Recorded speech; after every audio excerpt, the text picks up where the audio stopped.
चाहिए या सरकार में किसी को मिलना चाहिए, वो हम ढूंढ ही रहे हैं, कहीं इस्तीफा में मिला नहीं है, कहाँ है। देखिए आएगा तो उसके बाद फिर उनसे बात करेंगे ना। अब तक इस्तीफा आया नहीं सर? ना किसी के पास, हमारे पास सरकार में किसी में मंत्री आपने बात नहीं की है?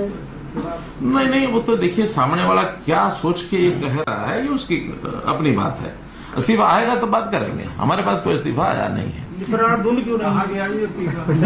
अब यही मैं आपको बता रहा हूँ कि आप पूछो कि कहाँ गया इस्तीफा। तो मुख्यमंत्री को आप टोल टैक्स में चेक कराओ, मंत्री को देखें। मेरे पास कोई इस्तीफा नहीं आया। किसी टोल गठबंधन के तौर पर देखना चाह रहे हो इस्तीफे को? किसी टोल पर रुक गया बनेगा वो, रास्ते में टोल टैक्स पर रुक गया किसी में, जहाँ भी। अच्छा अभी आप कुछ और कहना है ना? नहीं, अभी तो मैं कहने वाला हूँ, तो मेरा बीच में कहीं शुरू हो गया, मैं बहुत कहने वाला हूँ। नहीं, मैंने तो विषय भी आपको केवल भावांतर और भरपाई का वो रखा है। और जो मुझे समाचार मिल रहा है कि आज यानी सूरजमुखी जो हम तो आज भी 48,58 तो सुनिश्चित हो ही गया ना, गैप तो यही रह गया कि और कैसे बढ़ाएं उसको। पंजाब में इस समय भी जो रेट चल रहा है सूरजमुखी का 4,000 और 4,200 चल रहा है। अभी हमको दूसरा भी इसमें खतरा लगता है कि 4,000, 4,200, 4,800 तो इसलिए वो ले आएंगे कि जरूर उनके कुछ साथी जो हैं वहां से खरीद के और 4,800 में यहाँ बेचने की कोशिश करेंगे। हालांकि हैफेड ने भी वो कंडीशन तो लगाई है कि जिसका रजिस्ट्रेशन होगा उसी का खरीदेंगे, लेकिन जिस सेल परचेज में सरकार का रोल नहीं होता, वहां आड़ती भी, व्यापारी भी, उनके साथी भी, पंजाब के कई चीजें चलती हैं। तो वो विषय हैफेड का है, हमारा इतना नहीं है। हैफेड ने कम्पीट करना है बाजार में, हमने जिनका रजिस्टर्ड है उन्हीं को देना है। कुछ लोगों ने, हमने 3 दिन के लिए उनके कहने पर रजिस्ट्रेशन खोला था, ये विषय भी आपको बता रहा हूं ताकि लोग ये बोलेंगे। तो 3 दिन में ही जो पहले 40, अभी तो हमने कितना एकड़ दिया हमने 36,000, तो लगभग 2-3 एकड़ और भी इसमें निकलेगा जो पहले का हुआ है, किन्हीं कारणों से, टेक्निकल कारणों से रुका होगा। लेकिन 40,000 एकड़ का रजिस्ट्रेशन हमारा पहले हुआ था।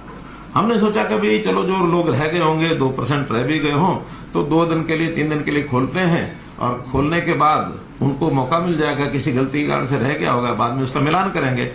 लेकिन उन्हीं 3 दिनों में कितना 16,000, 17,000 कुछ, 17,000 एकड़ और एडिशनल लोगों ने रजिस्टर कर दिया। और उसमें से ऐसे खेतों का भी रजिस्टर कर दिया जहां पहले गेहूं बोया हुआ था। गेहूं 15 अप्रैल से पहले कटता नहीं है, और 15 मार्च यानी सूरजमुखी 15 मार्च से पहले बुआई होती है।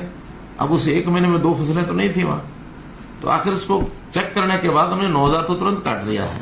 6,000 की भी वेरिफिकेशन चल रही है।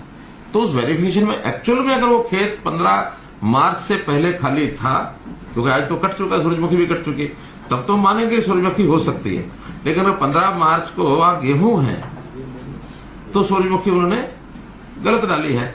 तो कुल मिलाकर के ये सारे झंझटबाजियां चलती रहती हैं। इसमें किसानों को समझाते भी हैं। किसान हमारे अपने लोग हैं, किसानों का अहित कोई भी ना कोई प्रदेश कर सकता ना केंद्र कर सकता।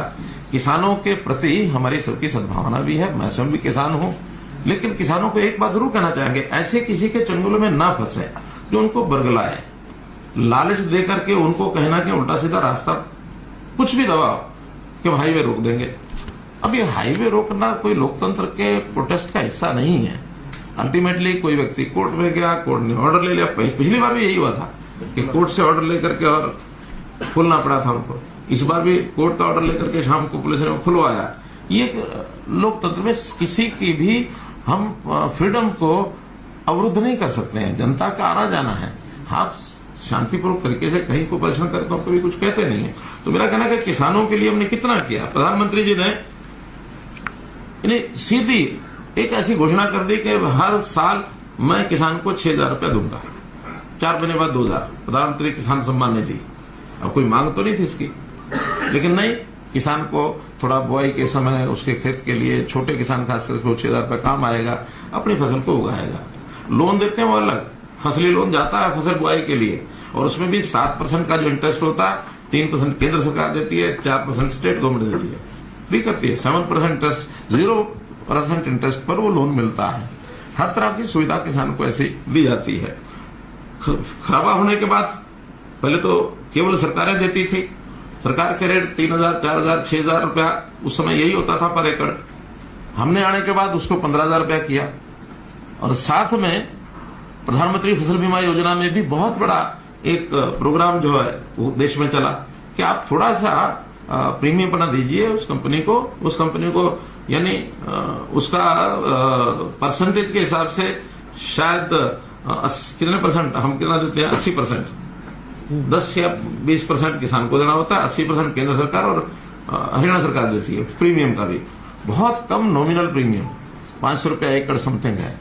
तो ये पैसा किसान दे दे तो इंश्योरेंस हो जाता है, और इंश्योरेंस में रेट भी उसके ज्यादा है, उसकी कवरेज जो है लॉस की उसमें ज्यादा है। तो इस नाते से वो भी बहुत बड़ा किसानों को राहत मिलती है। मुआवजा हमने जो खराबे का है, यानी आप ये मान के चलें कि पिछली सरकार ने 10 साल में 1158 करोड़ रुपया मुआवजा दिया था, और हम इन 8.5 साल में 9,790 करोड़ रुपया, यानी 8 टाइम्स। उन्होंने 10 साल में 1158 दिया, हमने 9 साल में 9,760 दिया। हमने तो आते ही पहले साल 2015 में हमारा 1200 करोड़ हो गया था, उनका 10 साल का हमारा पहला मुआवजा, क्योंकि उस समय 2-2 रुपए 4-4 रुपए के चेक जाते थे। हमने तो वो भी तय किया कि अगर 1 एकड़ में मान लो अगर 50 भी हिस्सेदार हैं तो उन सबको न्यूनतम 500 रुपए जरूर मिलेगा, 2 रुपए 4 रुपए के चेक नहीं मिलेंगे, चाहे 25,000 जाए 50,000 जाए, कोई दिक्कत नहीं, थोड़ी होते हैं वो, लेकिन न्यूनतम 5,500 का चेक ये हरेक को जरूर मिलेगा। या तो दो नहीं दो तो इतना तो दो, अगले को पता तो लगे मिला। 500 रुपया न्यूनतम है, और ये भी हमने आकर के इसको शुरू किया। फिर जैसा हम देखते हैं फसल अवशेष, इस कार्यक्रम को मैंने शुरू किया। 1,000 रुपए एकड़ उसकी फसल का वो अवशेष केवल उठा करके कहीं भी बांध ले, गांठ बांधे, उसका उपयोग करे, किसी को बेच दे, हम उसके इकट्ठा करने का भी 1,000 रुपया एकड़ देते हैं। उसके डिस्पोज जलाए नहीं, जलाएगा तो फिर नहीं, लेकिन उसको उपयोग करेगा तो 1,000 रुपए एकड़ उसकी सब्सिडी वो हम देंगे। हमने जो किसानों के लेन देन का स्टाम्प ड्यूटी 2,000 रुपए से ये 100 रुपया किया। मुख्यमंत्री किसान खेतीहर मजदूर जीवन सुरक्षा बीमा योजना में जैसे कि डेथ हो जाती है, 5 लाख रुपया था, उसको हमने 10 लाख रुपए किया कि भी ये भी उनको लाभ मिले। इसी प्रकार जो धान और कपास की जो मार्केट फीस 2% होती थी, उसको हमने 0.5% किया। हालांकि इसका किसान को इतना लाभ नहीं जितना व्यापारी को लाभ होता है, जो खरीदार होता है, क्योंकि खरीदार को देना होता है। फिर भी किसान को इनडायरेक्टली उसका एक लाभ तो होता है ना कि हाँ खरीदार जो है आसानी से खरीदता है, उसको 1.5% कम होता है तो इसका रेट बढ़ाएगा। तो रेट तो अल्टीमेटली मार्केट रेट का, जो कहीं भी कोई खर्चा कम होता तो अल्टीमेटली जो सेलर होता है उसका रेट बढ़ता है, तो उसका भी किसान को लाभ होता है। ऐसे ही हमने बहुत सी ऐसी योजनाएं, सोलर पंप का मामला है, फिर भावांतर भरपाई मैंने आपको बता ही दिया है। एमएसपी भी जहां कहीं हमको इसमें खतरा नहीं होता कि पड़ोस के प्रदेशों से कोई स्मगलिंग होती है, उसके एमएसपी पर हम खरीद करते भी हैं, ऐसा नहीं कि नहीं। जैसे हमने पिछले दिनों के अंदर जो 15-16 फसलें जो की हैं, उसमें मूंगफली भी हमने की, मूंग हमने किया है, बाजरा तो अब 2 साल से नहीं कर रहे हैं, तिल हम कर रहे हैं, कपास भी सीसीआई के माध्यम से जा रही है, वो सारी जाती है। सूरजमुखी का पहली बार हमने ये भावांतर किया, वरना ये भी पहले और कभी सूरजमुखी बिकती नहीं, सरकार नहीं खरीदती थी, पिछले 5 साल से ही खरीदी जा रही है। विधान में है कि एक साल आवाज उठी थी, मैं स्वयं शाहबाद मंडी में गया था और मंडी में जाकर देखा कि सूरजमुखी जो है वो बरसात भी आई थी उस दिन तो बिखरी पड़ी है और वहां खरीदार कोई नहीं है। हमने कहा उस साल 25% खरीदी थी, अगले साल 50% खरीदी, तीसरे साल 100% खरीदी। लेकिन इस बार जब झगड़ा हुआ कि इसका जो पंजाब से स्मगलिंग बहुत हो सकता है तो हम किसान को उतना ही पैसा देने के लिए तैयार है, लेकिन खरीद की बजाय हम उसका भावांतर भराई का ये हमारी योजना हमने बनाई है। इसका मुख्य कारण तो स्मगलिंग है कि हमने उसको एमएसपी भी नहीं खरीदा मोटे रूप से, क्योंकि हमें लॉस ज्यादा होता है। वो बाजरे के संबंध में हम जैसे राजस्थान से स्मगलिंग हुई, उसका एक हमको जो अनुभव है वो ये है, और आज भी हम तो जो हमारे पास रजिस्टर्ड है उसको देंगे। ऐसे ही हमने पानी किसान को पूरा मिले, तेल तक हमने पानी पहुंचाया। पानी के जो जो प्रबंध किए हैं, कल भी मेरी बातचीत में आप लोगों ने सुना होगा, मैंने सारा विषय पानी का रखा। तो चलो खैर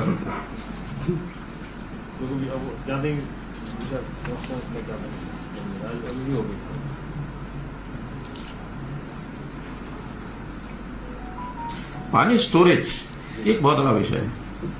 हमने खास करके सिरसा जिला, हिसार जिला पानी की जो डिग्गियां बनाई है, पानी का जब उपलब्ध होता है उसमें भरो, जब जरूरत है उसमें माइक्रो इरिगेशन का उपयोग करो। अभी सिरसा जिले में जो 3 दिन का मेरा टूर था, उनका कि डिग्गियों की जितनी अधिक आप कर सकते हो हमारा बहुत लाभ होगा। बल्कि लोगों ने तो यहां तक भी कहा कि इस डिग्गी के लिए तो आप थोड़ा सा भी सब्सिडी दे दो, ज्यादा ना भी दो, लेकिन इसका एक बार हमें खोदने दो, क्यों परमिशन लेनी पड़ती है, पानी हमको देना है, तो पानी सैंक्शन कर दो इसका, और डिग्गियों का थोड़ा सा भी सब्सिडी देंगे, बाकी हम लगाएंगे। इसका प्रोग्राम जो है इसको आप चलाइए। क्या किया फिर आपने? तो हमने डिग्गियां उसकी खुदाई है। 4000 ऑन फार्म वाटर टैंक ये बने हैं और एक ही साल में बने हैं, जिसका 20,000 एकड़ के अंदर उनको सिंचाई का ये लाभ हो रहा है। इसको और आगे बढ़ाएंगे कि अगर पानी जब बरसात का आता है तो उसको कैसे इकट्ठा कर सके, या बरसात के सीजन में नहरों में पानी पर्याप्त होता है हमारे पास, तो उसको हम डिग्गियां भरते हैं। साल में 2 बार भी डिग्गी भरेंगे तो अपना खेत में सिंचाई कर लेंगे। ऐसे ही 4000 तालाब हमारे ऐसे हैं जो साउथ हरियाणा में है। उन साउथ हरियाणा के तालाबों को भरना, जैसे मैंने कल बताया कि मसानी डैम है उसको भी भरते हैं। तो ऐसे पानी को स्टोरेज और पानी की रिचार्जिंग, इसमें जितना भी पैसा खर्च हो रहा है उसको हम करते हैं। बागवानी के लिए भी, भावांतर भरपाई में भी हमने इसको लिया है। 14 जो है बागवानी को बढ़ावा देने के लिए सेंटर ऑफ एक्सीलेंस इजराइल को भी हमने इसमें शामिल किया है। तो ऐसे बड़े बड़े प्रोजेक्ट विदेशी सहायता से भी वो भी हम करते हैं ताकि किसान को इसका लाभ हो। जैसे मशरूम केंद्र है, जैसे मधुमक्खी का है, रामनगर में मधुमक्खी का जो केंद्र है वो भी विदेश की एक टेक्निक है, उसके माध्यम से ले रहे हैं। FPOG हमने बनाए हैं। वर्टिकल खेती, इस पर हम चले हैं। हाइब्रिड सब्जी, ये भी एक प्रयोग कोई चल रहा है। पशुपालन, अब पशुओं का बीमा, ये भी हरियाणा ने ही शुरू कराया, तब जाकर के देश के कुछ और प्रांतों में शुरू हुआ है कि पशु भी आखिर किसान का एक धन होता है, उसका भी लॉस होता है तो उसको मिलना चाहिए। पशुधन सुरक्षा योजना के अंतर्गत 8,52,000 पशुओं का बीमा किया गया। फिर क्रेडिट कार्ड, पशु क्रेडिट कार्ड, एक तो किसान क्रेडिट कार्ड है, पशु क्रेडिट कार्ड, ये भी चालू कराया ताकि पशु भी कोई खरीदे बेच सके, उसमें भी उसको पैसा चाहिए तो ले सके।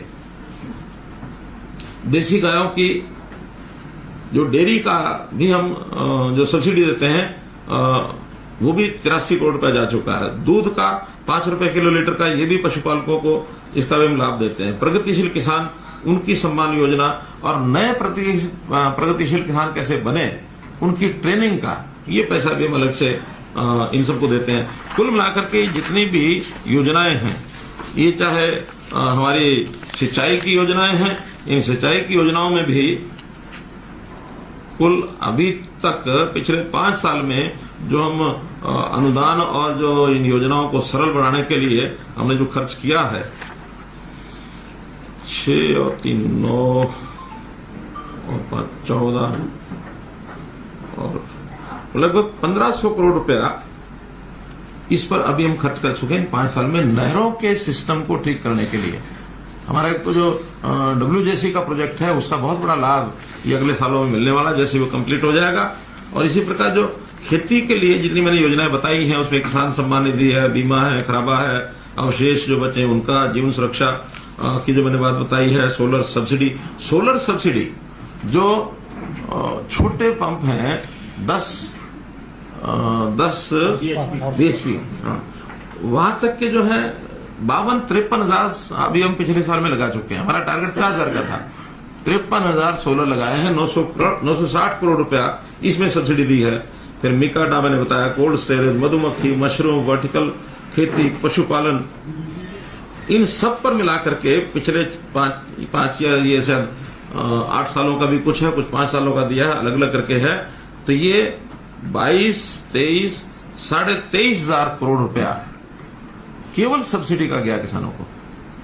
और इस प्रकार से इतनी बड़ी मात्रा में थोड़ा सा डिटेल 23,000 नहीं, इसमें बिजली से बिजली नहीं है। हाँ। इसमें किसान सम्मान निधि है 4,300 करोड़, 6,100 करोड़ जो बीमे का अनुदान मिला है लोगों को, नहीं जो फसल बीमा योजना 6100 करोड़ रुपए मिला है, 6200 बल्कि सरकार ने जो खराबे का दिया वो 9,760, तो कुल मिला के 9, 6, 15 और 4, 19, 20 तो यही है।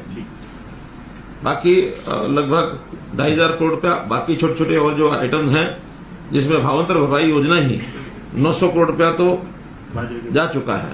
बाजरा और ये जो आज हमने 30 करोड़ मैंने जोड़ा, 29 करोड़ 13 लाख है, तो ये कुल मिला के 900 करोड़ रुपए ये गया है। तो ऐसा किसान के हित में जब भी कोई बात आती है, ऐसा ही नहीं हम कहते कि किसान हमारा अन्नदाता, वो है, लेकिन मेरा फिर वही कहना है कि किसानों को भी हम अपील करना चाहते हैं कि ऐसे जो किसान संगठन एक राजनीति के तौर पर चीजों को आगे बढ़ाकर करते हैं, और प्रेशर जो होता है उस प्रेशर से कोई लाभ होता नहीं है। जो हमने किसान को देना वो देना ही है, और एक किसान के प्रति हमारे मन में जो एक भाव है, उसके प्रति सम्मान का भाव, आदर का भाव, सहानुभूति का भाव सब है। क्योंकि छोटा किसान है, छोटे किसान को तो बहुत संकट होता है। 1 एकड़ 2 एकड़ वाला तो परिवार के सिस्टम को चला ही नहीं सकता है, बड़ा किसान फिर भी अपने सिस्टम को चला लेता है। तो इसलिए ये जो चीजें की गई हैं, और पिछले कुछ दिनों से चर्चा थी, मुझे लगा कि इस विषय को आपके माध्यम से मैं जरूर बताना चाहूंगा। तो इस संबंध में आपको कोई बात लगती है, कोई सुझाव देने की, कुछ प्रश्न करने की, तो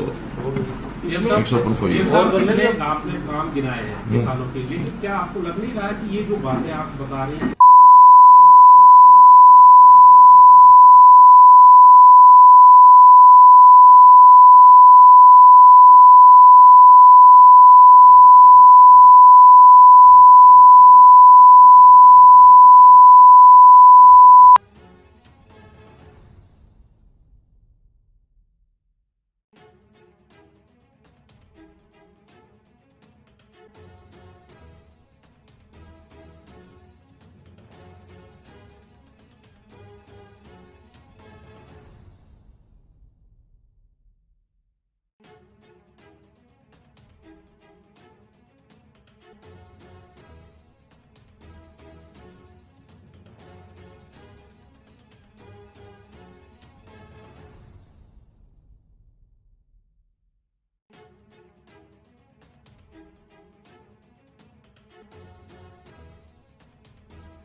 अपने पत्रकार और चायकार बंधुओं का भी स्वागत है।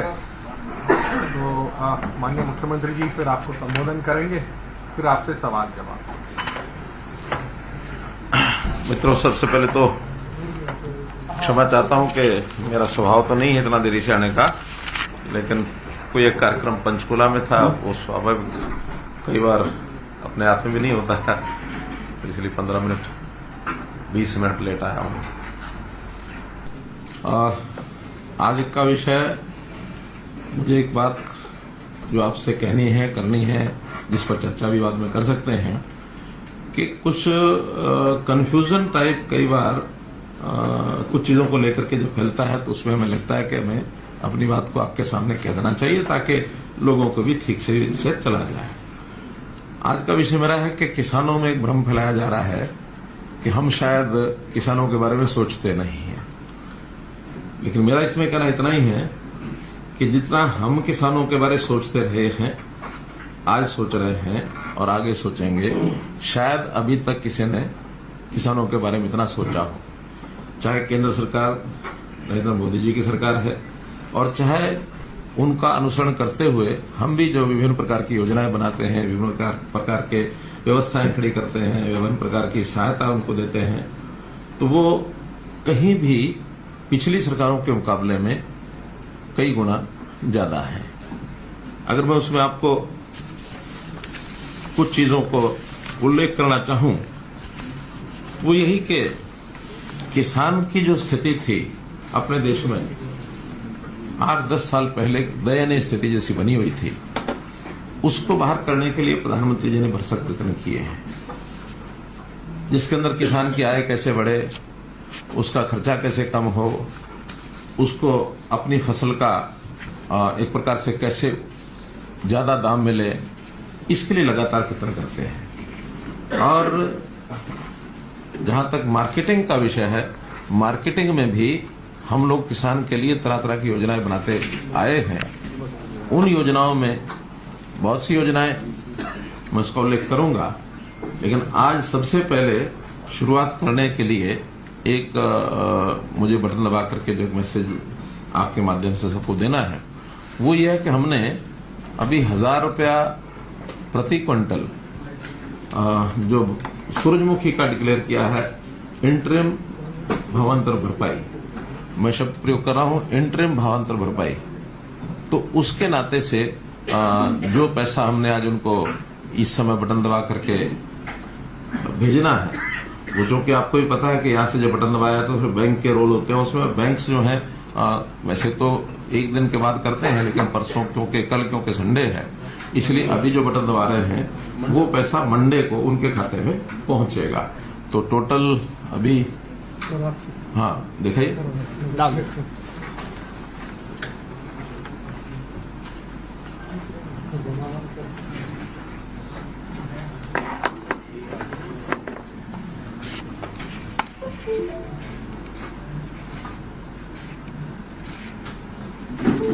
कुल 29,13,12,8,528 किसानों को, जिसमें 36,414 एकड़ ये सूरजमुखी है, और इसको अब जो है उनको भेजा जा रहा है भावांतर भरपाई योजना का 1,000 रुपया प्रति क्विंटल, प्रति एकड़ 8 क्विंटल का एक एवरेज लेकर के उनको भेज रहे हैं। चाहे उन्होंने अभी मंडी में बेचा है या नहीं भेजा है, एडवांस में उनको जाएगा और वो मंडी में बेच सकते हैं, किसी प्राइवेट एजेंसी को भी बेच सकते हैं, वो सरकारी PSU है फेड को भी बेच सकते हैं, लेकिन अभी एक इंटरिम रिलीफ उनको 1000 रुपया ये दिया जा रहा है। इसका मैं और बटन दबा करके इसका लॉन्च किया है, शुभारंभ किया है।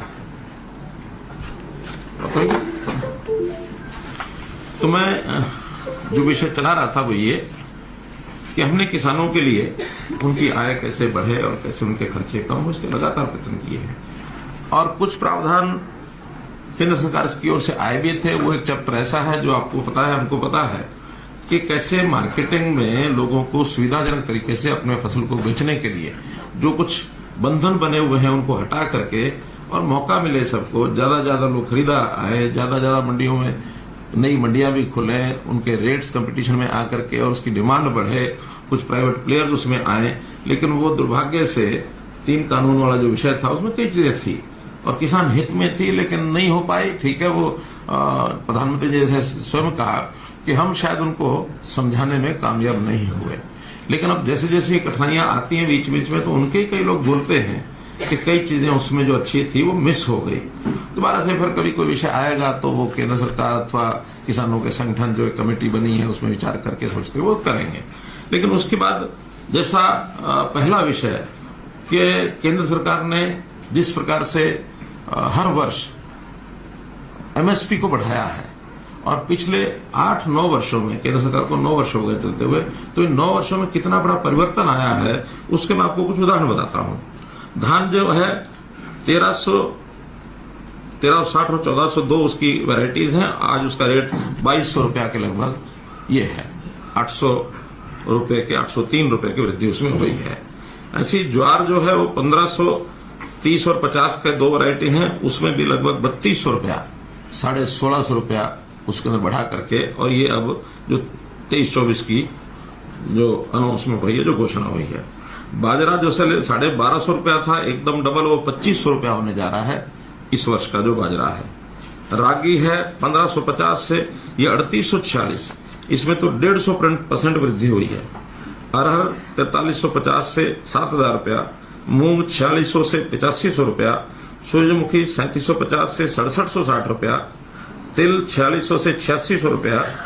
ऐसे ही कपास भी लगभग 2900 रुपए की वृद्धि इसमें भी हुई है, जो 2 वैरायटी है 3750 और 4050। मेरा कहना है कि हर एक चीज में इस प्रकार की वृद्धि पहले कभी नहीं हुई जितनी वृद्धि अब की जा रही है। इसमें एक बात स्पष्ट करना जरूरी है कि 2 फसलें तो ऐसी हैं जो केंद्र सरकार एफसीआई के माध्यम से खरीदी जाती हैं, वो है धान और गेहूं। कपास जो है वो सीसीआई खरीदती है, और बाकी चीजें हैफेड के द्वारा हम स्टेट में खरीदते हैं, नेफेड के द्वारा केंद्र सरकार खरीदती है। आवश्यकता अनुसार जितनी आवश्यकता होती है वो खरीदी जाती है।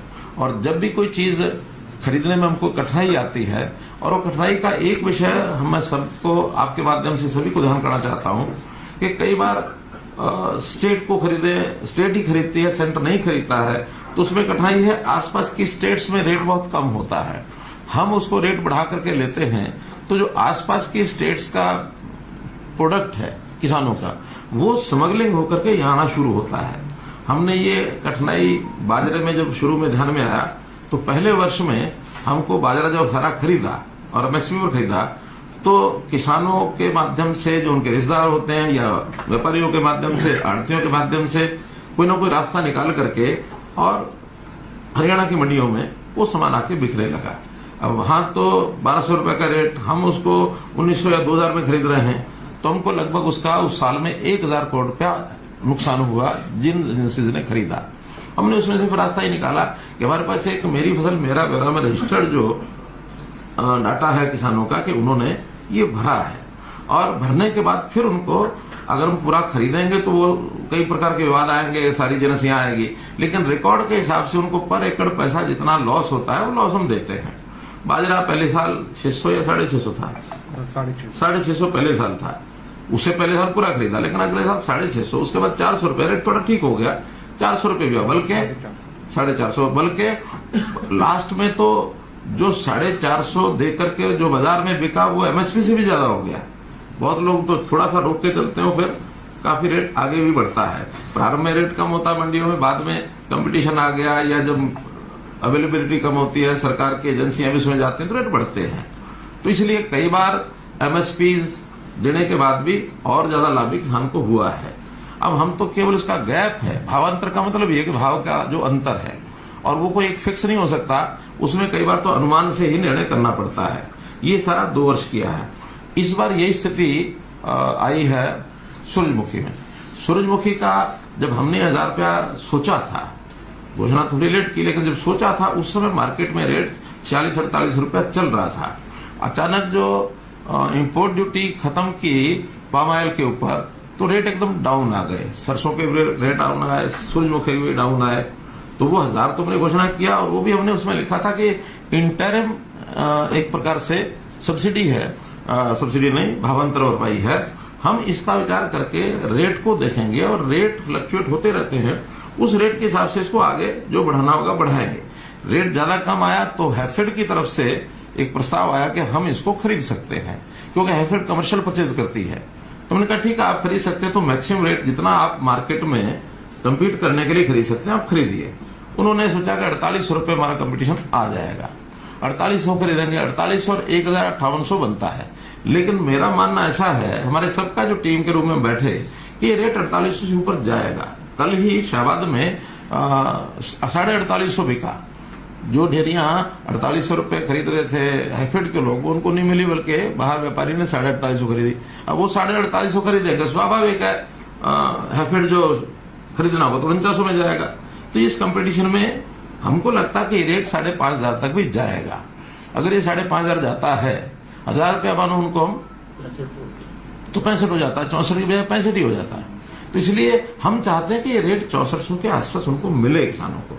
लेकिन आज निर्णय एकदम करने से बाजार रेट में कई बार कठिनाई आती है, हम इसके ऊपर नजर रखे हुए हैं और बहुत जल्दी जैसे ये रेट्स तय हो जाएंगे तो उस समय हम रिवाइज भी कर सकते हैं। क्या भावांतर भाई, अब रेट तो मार्केट ने अपने आप करना, उसमें हमारा रोल ज्यादा नहीं है। हाँ, हैफेड उसको खरीदने में अपने जितनी क्वांटिटी उनको चाहिए वो खरीदने में आगे बढ़ेगी। हैफेड से जब हमारी बात हुई तो उन्होंने कहा कि हम लास्ट डे तक भी मार्केट में रहेंगे, किसी का भी किसी को शक ये हो कि शायद हम बीच में छोड़ के जाएंगे। हम खरीदने के लिए अपनी क्वांटिटी में 4800 तो आज खरीदना है, अगर कम मिलेगा हमें तो हम अपने रेट को यानी अपनी क्वांटिटी को पूरा करने के लिए इस रेट को जहां तक भी हमको मिलेगा वहां तक हम लेकर के जाएंगे। स्वाभाविक है जब मार्केट में रेट बढ़ता तो हैफेड को भी उसमें उसके अंदर एक कंपटीशन में इजीनेस हो जाती है, क्योंकि मार्केट उन्होंने बेचना है, उनका अपना सामान जो है, चाहे वो तेल निकालेंगे उसका, चाहे उसमें घी बना के बेचेंगे, वो मार्केट में बिकता, मार्केट के रेट के हिसाब से बिकता। तो इस नाते से मैं इतना ही उसमें अश्योर कर सकता हूं कि हम इसमें जो एमएसपी है वहां तक रेट ले जाने के लिए हमारा पूरा प्रयत्न है। लेकिन आज इस समय में कोई बात कहना वो हमारे लिए दोनों तरफ से हमको लगता है कि उचित नहीं है। हाँ, इसके ऊपर कुछ राजनीति करने वाले लोग राजनीति करते हैं, कुछ दबाव डालने के लिए भी संगठन लगे रहते हैं कि जो करना आज ही करो, जो करना आज ही करो। हमको समझाते हैं और कभी कभी तुमको समझ में आती है। जैसे हमारे जो संगठन जिन्होंने इसका मांग की थी तो पहले दिन तो यही बात आई थी कि ठीक है आप हैफेड को उतार दीजिए, 1000 रुपये आपने दे दिया, आप हैफेड को उतार दीजिए, रेट हमारा बढ़ जाएगा, बाकी ठीक हो जाएगा। हमने बात मान ली, लेकिन जब मान ली तो फिर कह दिए नहीं पहले पूरा घोषणा करो। तो घोषणा करने का जब भावांतर भरपाई दी जाती है तो घोषणा हम नहीं कर सकते, इस नाते से उस काम को किया। अब एक सज्जन तो हमारे अब राजनीति कहूंगा अपने इस्तीफे का भी बयान कर गए। मैं सोच रहा था कि भी वो कोई इस्तीफा उनका, क्योंकि as chairman of sugar cane जो बोर्ड है उस नाते से इस्तीफा मेरे पास आना चाहिए या सरकार में किसी को मिलना चाहिए। वो हम ढूंढ ही रहे हैं, कहीं इस्तीफा हमें मिला नहीं है, कहाँ है। देखिए आएगा तो उसके बाद फिर उनसे बात करेंगे ना। अब तक इस्तीफा आया नहीं सर? ना किसी के पास, हमारे पास सरकार में किसी में मंत्री आपने बात नहीं की है? नहीं, वो तो देखिए सामने वाला क्या सोच के ये कह रहा है, ये उसकी अपनी बात है। इस्तीफा आएगा तो बात करेंगे, हमारे पास कोई इस्तीफा आया नहीं है। अब यही मैं आपको बता रहा हूँ कि आप पूछोगे कहाँ गया इस्तीफा। मुख्यमंत्री को आप टोल टैक्स भी चेक कराओ। मेरे पास कोई इस्तीफा नहीं है। किसी टोल पर रुक गया बनेगा वो, रास्ते में टोल टैक्स पर रुक गया किसी जहाँ भी। अच्छा, अभी आप कुछ और कहना है ना? नहीं, अभी तो मैं कहने वाला हूँ, तो मेरा बीच में कहीं शुरू हो गया। मैं बहुत कहने वाला हूँ। नहीं, मैंने तो विषय भी आपको केवल भावांतर भरपाई का वो रखा है। और जो मुझे समाचार मिल रहा है कि आज यानी सूरजमुखी जो हम तो आज भी 48,58 तो सुनिश्चित हो ही गया ना, गैप तो यही रह गया कि और कैसे बढ़ाएं उसको। पंजाब में इस समय भी जो रेट चल रहा है सूरजमुखी का 4000 और 4200 चल रहा है। अभी हमको दूसरा भी इसमें खतरा लगता है कि ये 4000, 4200, 4800 तो इसलिए वो ले आएंगे कि जरूर उनके कुछ साथी जो हैं वहां से खरीद के 4800 में यहाँ बेचने की कोशिश करेंगे। हालांकि हैफेड ने भी वो कंडीशन तो लगाई है कि जिसका रजिस्ट्रेशन होगा उसी का खरीदेंगे, लेकिन जी सेल परचेज में सरकार का रोल नहीं होता। वहां आड़ती भी, व्यापारी भी, उनके साथी भी, पंजाब के कई चीजें चलती हैं। तो वो विषय हैफेड का है, हमारा इतना नहीं है। हैफेड ने कम्पीट करना है बाजार में, हमने जिनका रजिस्टर्ड है उन्हीं को देना है। कुछ लोगों ने हमने 3 दिन के लिए उनके कहने पर रजिस्ट्रेशन खोला था, ये विषय भी आपको बता रहा हूं ताकि लोग ये बोलेंगे। तो 3 दिन में ही जो पहले 40, अभी तो हमने कितना एकड़ दिया हमने 36,000, तो लगभग 2-3 एकड़ और भी इसमें निकलेगा जो पहले का हुआ है, किन्हीं कारणों से टेक्निकल कारणों से रुका होगा। लेकिन 40,000 एकड़ का रजिस्ट्रेशन हमारा पहले हुआ था। हमने सोचा कि भाई चलो जो लोग रह गए होंगे 2% रह भी गए हों तो 2 दिन के लिए 3 दिन के लिए खोलते हैं, और खोलने के बाद उनको मौका मिल जाएगा, किसी गलती के कारण से रह गया होगा बाद में उसका मिलान करेंगे। लेकिन उन्हीं 3 दिनों में कितना 16,000 17,000 कुछ एकड़। 17,000 एकड़ और एडिशनल लोगों ने रजिस्टर कर दिया, और उसमें से ऐसे खेतों का भी रजिस्टर कर दिया जहां पहले गेहूं बोया हुआ था। गेहूं 15 अप्रैल से पहले कटता नहीं है, और 15 मार्च यानी सूरजमुखी 15 मार्च से पहले बुआई होती है। अब उस एक महीने में 2 फसलें तो नहीं थी वहां, तो आखिर उसको चेक करने के बाद हमने 9,000 तो तुरंत काट दिया है, 6,000 की भी वेरिफिकेशन चल रही है। तो उस वेरिफिकेशन में एक्चुअल में अगर वो खेत 15 मार्च से पहले खाली था, क्योंकि आज तो कट चुका, सूरजमुखी भी कट चुकी, तब तो मानेंगे सूरजमुखी हो सकती है। लेकिन अगर 15 मार्च को वहां गेहूं है तो सूरजमुखी उन्होंने गलत डाली है। तो कुल मिलाकर के ये सारे झंझटबाजियां चलती रहती हैं। इसमें किसानों को समझाते भी हैं। किसान हमारे अपने लोग हैं, किसानों का अहित कोई भी ना कोई प्रदेश कर सकता ना केंद्र कर सकता।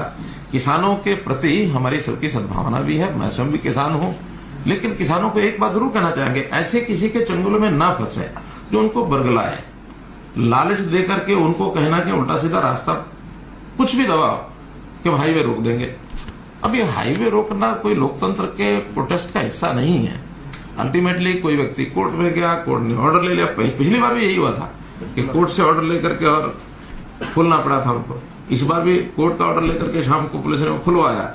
ये लोकतंत्र में किसी की भी हम फ्रीडम को अवरुद्ध नहीं कर सकते हैं। जनता का आना जाना है, आप शांतिपूर्वक तरीके से कहीं को प्रदर्शन करके कभी कुछ कहते नहीं है। तो मेरा कहना है कि किसानों के लिए हमने कितना किया। प्रधानमंत्री जी ने इन्हें सीधी एक ऐसी घोषणा कर दी कि हर साल मैं किसान को 6,000 रुपया दूंगा, 4 महीने बाद 2,000। प्रधानमंत्री किसान सम्मान निधि, अब कोई मांग तो नहीं थी इसकी, लेकिन नहीं, किसान को थोड़ा बुआई के समय उसके खेत के लिए, छोटे किसान खास करके 6,000 रुपया काम आएगा, अपनी फसल को उगाएगा। लोन देते हैं वो अलग, फसली लोन जाता है फसल बुआई के लिए, और उसमें भी 7% का जो इंटरेस्ट होता है, 3% केंद्र सरकार देती है, 4% स्टेट गवर्नमेंट देती है, भी करती है। 7% इंटरेस्ट, 0% इंटरेस्ट पर वो लोन मिलता है। हर तरह की सुविधा किसान को ऐसी दी जाती है। खराबा होने के बाद पहले तो केवल सरकारें देती थी, सरकार के रेट 3,000, 4,000, 6,000 रुपया उस समय यही होता था पर एकड़।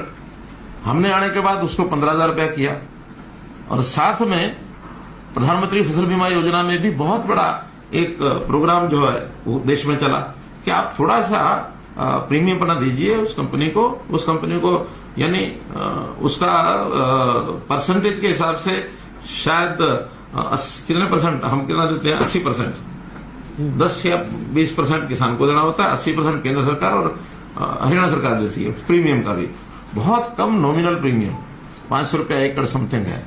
तो ये पैसा किसान दे दे तो इंश्योरेंस हो जाता है, और इंश्योरेंस में रेट भी उसके ज्यादा है, उसकी कवरेज जो है लॉस की उसमें ज्यादा है। तो इस नाते से वो भी बहुत बड़ा है, किसानों को राहत मिलती है। मुआवजा हमने जो खराबे का है, यानी आप ये मान के चलें कि पिछली सरकार ने 10 साल में 1158 करोड़ रुपया मुआवजा दिया था, और हम इन 8.5 साल में 9,790 करोड़ रुपया, यानी 8 टाइम्स। उन्होंने 10 साल में 1158 दिया, हमने 9 साल में 9,760 दिया। हमने तो आते ही पहले साल 2015 में हमारा 1,200 करोड़ हो गया था, उनका 10 साल का हमारा पहला मुआवजा, क्योंकि उस समय 2-2 रुपए 4-4 रुपए के चेक जाते थे। हमने तो वो भी तय किया कि अगर 1 एकड़ में मान लो अगर 50 भी हिस्सेदार हैं तो उन सबको न्यूनतम 500 रुपए जरूर मिलेगा, 2 रुपए 4 रुपए के चेक नहीं मिलेंगे। चाहे 25,000 जाए, 50,000 जाए, कोई दिक्कत नहीं, थोड़ी होते हैं वो, लेकिन न्यूनतम 5,000 रुपए 500 का चेक ये हरेक को जरूर मिलेगा। या तो दो नहीं दो तो इतना तो दो, अगले को पता तो लगे मिला। 500 रुपया न्यूनतम है, और ये भी हमने आकर के इसको शुरू किया। फिर जैसा हम देखते हैं फसल अवशेष, इस कार्यक्रम को मैंने शुरू किया। 1,000 रुपए एकड़ उसकी फसल का वो अवशेष केवल उठा करके कहीं भी बांध ले, गांठ बांधे, उसका उपयोग करे, किसी को बेच दे, हम उसके इकट्ठा करने का भी 1,000 रुपया एकड़ देते हैं। उसके डिस्पोज, जलाए नहीं, जलाएगा तो फिर नहीं, लेकिन उसको उपयोग करेगा तो 1,000 रुपए एकड़ उसकी सब्सिडी वो हम देंगे। हमने जो किसानों के लेन देन का स्टाम्प ड्यूटी 2,000 रुपए से ये 100 रुपया किया। मुख्यमंत्री किसान खेतीहर मजदूर जीवन सुरक्षा बीमा योजना में जैसे कि डेथ हो जाती है, 5 लाख रुपया था, उसको हमने 10 लाख रुपए किया कि भी ये भी उनको लाभ मिले। इसी प्रकार जो धान और कपास की जो मार्केट फीस 2% होती थी, उसको हमने 0.5% किया। हालांकि इसका किसान को इतना लाभ नहीं जितना व्यापारी को लाभ होता है, जो खरीदार होता है, क्योंकि खरीदार को देना होता है। फिर भी किसान को इनडायरेक्टली उसका एक लाभ तो होता है ना कि हाँ, खरीदार जो है आसानी से खरीदता है, उसको 1.5% कम होता है तो इसका रेट बढ़ाएगा। तो रेट तो अल्टीमेटली मार्केट रेट का, जो कहीं भी कोई खर्चा कम होता तो अल्टीमेटली जो सेलर होता है उसका रेट बढ़ता है, तो उसका भी किसान को लाभ होता है। ऐसे ही हमने बहुत सी ऐसी योजनाएं, सोलर पंप का मामला है, फिर भावांतर भरपाई मैंने आपको बता ही दिया है, एमएसपी भी, जहां कहीं हमको इसमें खतरा नहीं होता कि पड़ोस के प्रदेशों से कुछ स्मगलिंग होती है, उसके एमएसपी पर हम खरीद करते भी हैं, ऐसा नहीं कि नहीं। जैसे हमने पिछले दिनों के अंदर जो 15-16 फसलें जो की हैं, उसमें मूंगफली भी हमने की, मूंग हमने किया है, बाजरा तो अब 2 साल से नहीं कर रहे हैं, तिल हम कर रहे हैं, कपास भी सीसीआई के माध्यम से जा रही है, वो सारी जाती है। सूरजमुखी का पहली बार हमने ये भावांतर किया, वरना ये भी पहले, और कभी सूरजमुखी बिकती नहीं, खरीदा सरकार नहीं खरीदती थी, पिछले 5 साल से खरीदी जा रही है। विधान में है कि एक साल आवाज उठी थी, मैं स्वयं शाहबाद मंडी में गया था और मंडी में जाकर देखा कि सूरजमुखी जो है वो बरसात भी आई थी उस दिन, तो बिक्री पड़ी है और वहां खरीदार कोई नहीं है। हमने कहा उस साल 25% खरीदी थी, अगले साल 50% खरीदी, तीसरे साल 100% खरीदी। लेकिन इस बार जब झगड़ा हुआ कि इसका जो पंजाब से स्मगलिंग बहुत हो सकता है, तो हम किसान को उतना ही पैसा देने के लिए तैयार है, लेकिन खरीद की बजाय हम उसका भावांतर भराई का ये हमारी योजना हमने बनाई है। इसका मुख्य कारण तो स्मगलिंग है कि हमने उसको एमएसपी भी नहीं खरीदा मोटे रूप से, क्योंकि हमें लॉस ज्यादा होता है। वो बाजरे के संबंध में हम जैसे राजस्थान से स्मगलिंग हुई, उसका एक हमको जो अनुभव है वो ये है, और आज भी हम तो जो हमारे पास रजिस्टर्ड है उसको देंगे। ऐसे ही हमने पानी किसान को पूरा मिले, तेल तक हमने पानी पहुंचाया। पानी के जो जो प्रबंध किए हैं, कल भी मेरी बातचीत में आप लोगों ने सुना होगा, मैंने सारा विषय पानी का रखा। तो चलो खैर,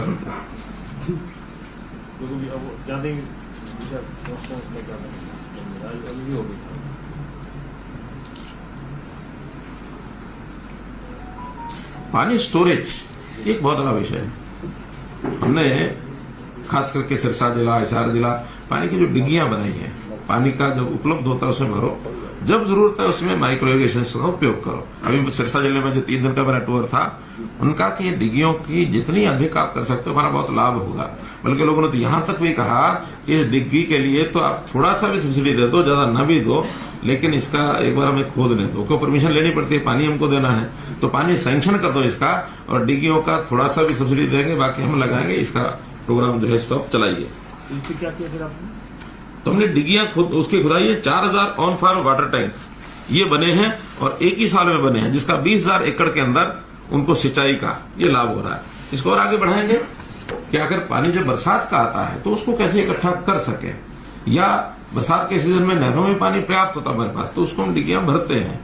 साल में 2 बार भी डिग्गी भरेंगे तो अपना खेत में सिंचाई कर लेंगे। ऐसे ही 4000 तालाब हमारे ऐसे हैं जो साउथ हरियाणा में है। उन साउथ हरियाणा के तालाबों को भरना, जैसे मैंने कल बताया कि मसानी डैम है, उसको भी भरते हैं। तो ऐसे पानी को स्टोरेज और पानी की रिचार्जिंग, इसमें जितना भी पैसा खर्च हो रहा है उसको हम करते हैं। बागवानी के लिए भी भावांतर भरपाई में भी हमने इसको लिया है। 14 जो है बागवानी को बढ़ावा देने के लिए सेंटर ऑफ एक्सीलेंस, इजराइल को भी हमने इसमें शामिल किया है। तो ऐसे बड़े बड़े प्रोजेक्ट विदेशी सहायता से भी वो भी हम करते हैं, ताकि किसान को इसका लाभ हो। जैसे मशरूम केंद्र है, जैसे मधुमक्खी का है, रामनगर में मधुमक्खी का जो केंद्र है वो भी विदेश की एक टेक्निक है, उसके माध्यम से ले रहे हैं। एफपीओजी हमने बनाए हैं। वर्टिकल खेती, इस पर हम चले हैं। हाइब्रिड सब्जी, ये भी एक प्रयोग कोई चल रहा है। पशुपालन, अब पशुओं का बीमा, ये भी हरियाणा ने ही शुरू कराया, तब जाकर के देश के कुछ और प्रांतों में शुरू हुआ है कि पशु भी आखिर किसान का एक धन होता है, उसका भी लॉस होता है तो उसको मिलना चाहिए। पशुधन सुरक्षा योजना के अंतर्गत 8,52,000 पशुओं का बीमा किया गया। फिर क्रेडिट कार्ड, पशु क्रेडिट कार्ड, एक तो किसान क्रेडिट कार्ड है, पशु क्रेडिट कार्ड, ये भी चालू कराया, ताकि पशु भी कोई खरीदे बेच सके, उसमें भी उसको पैसा चाहिए तो ले सके। देसी गायों की जो डेयरी का भी हम जो सब्सिडी देते हैं, वो भी 83 करोड़ रुपया जा चुका है। दूध का 5 रुपए किलो लीटर का, ये भी पशुपालकों को इसका भी हम लाभ देते हैं। प्रगतिशील किसान, उनकी सम्मान योजना और नए प्रगतिशील किसान कैसे बने, उनकी ट्रेनिंग का ये पैसा भी हम अलग से इन सबको देते हैं। कुल मिलाकर के जितनी भी योजनाएं हैं, ये चाहे हमारी सिंचाई की योजनाएं हैं, इन सिंचाई की योजनाओं में भी कुल अभी तक पिछले 5 साल में जो हम अनुदान और जो इन योजनाओं को सरल बनाने के लिए हमने जो खर्च किया है, 6 और 3 9 और 5 14 और लगभग 1500 करोड़ रुपया इस पर अभी हम खर्च कर चुके हैं 5 साल में, नहरों के सिस्टम को ठीक करने के लिए। हमारा एक तो जो WJC का प्रोजेक्ट है, उसका बहुत बड़ा लाभ ये अगले सालों में मिलने वाला, जैसे वो कंप्लीट हो जाएगा। और इसी प्रकार जो खेती के लिए जितनी मैंने योजनाएं बताई हैं, उसमें किसान सम्मान निधि है, बीमा है, खराबा है, अवशेष जो बचे उनका, जीवन सुरक्षा की जो मैंने बात बताई है, सोलर सब्सिडी जो छोटे पंप हैं 10 BHP, वहां तक के जो है 52-53 हजार अभी हम पिछले साल में लगा चुके हैं। हमारा टारगेट 5000 का था, 53,000 सोलर लगाए हैं, 960 करोड़ रुपया इसमें सब्सिडी दी है। फिर मिकाडा मैंने बताया, कोल्ड स्टोरेज, मधुमक्खी, मशरूम, वर्टिकल खेती, पशुपालन, इन सब पर मिलाकर के पिछले 5 या ये शायद 8 सालों का भी कुछ है, कुछ 5 सालों का दिया है, अलग अलग करके है। तो ये 22, 23, 23,500 हजार करोड़ रुपया केवल सब्सिडी का गया किसानों को। और इस प्रकार से इतनी बड़ी मात्रा में थोड़ा सा डिटेल 23,500 को थोड़ा बड़े बिजली नहीं, इसमें बिजली सब्सिडी नहीं है। हाँ। इसमें किसान सम्मान निधि है 4,300 करोड़, 6,100 करोड़ जो बीमे का अनुदान मिला है लोगों को, नहीं जो फसल बीमा योजना, 6100 करोड़ रुपए मिला है, 6200 बल्कि सरकार ने जो खराबे का दिया वो 9,760। तो कुल मिला के 9, 6, 15 और 4, 19, 20 तो यही है। बाकी लगभग 2,500 करोड़ रुपया बाकी छोटे छोटे और जो आइटम्स हैं, जिसमें भावांतर भरपाई योजना ही 900 करोड़ रुपया तो जा चुका है, बाजरा। और ये जो आज हमने 29-30 करोड़ मैंने जोड़ा, 29 करोड़ 13 लाख है, तो ये कुल मिला के 900 करोड़ रुपया ये गया है। तो ऐसा किसान के हित में जब भी कोई बात आती है, ऐसा ही नहीं हम कहते कि किसान हमारा अन्नदाता, वो है, लेकिन मेरा फिर वही कहना है कि किसानों को भी हम अपील करना चाहते हैं कि ऐसे जो किसान संगठन एक राजनीति के तौर पर चीजों को आगे बढ़ाकर करते हैं, और प्रेशर जो होता है उस प्रेशर से कोई लाभ होता नहीं है। जो हमने किसान को देना वो देना ही है। और एक किसान के प्रति हमारे मन में जो एक भाव है, उसके प्रति का सम्मान का भाव, आदर का भाव, सहानुभूति का भाव सब है। क्योंकि छोटा किसान है, छोटे किसान को तो बहुत संकट होता है। 1 एकड़ 2 एकड़ वाला तो परिवार के सिस्टम को चला ही नहीं सकता है, बड़ा किसान फिर भी अपने सिस्टम को चला लेता है। तो इसलिए ये जो चीजें की गई हैं और पिछले कुछ दिनों से चर्चा थी, मुझे लगा कि इस विषय को आपके माध्यम से मैं जरूर बताना चाहूंगा। तो इस संबंध में आपको कोई बात लगती है, कोई सुझाव देने की, कुछ प्रश्न करने की, तो आपने काम गिनाए हैं किसानों के लिए, क्या आपको लग नहीं रहा है कि ये जो बातें आप बता रहे हैं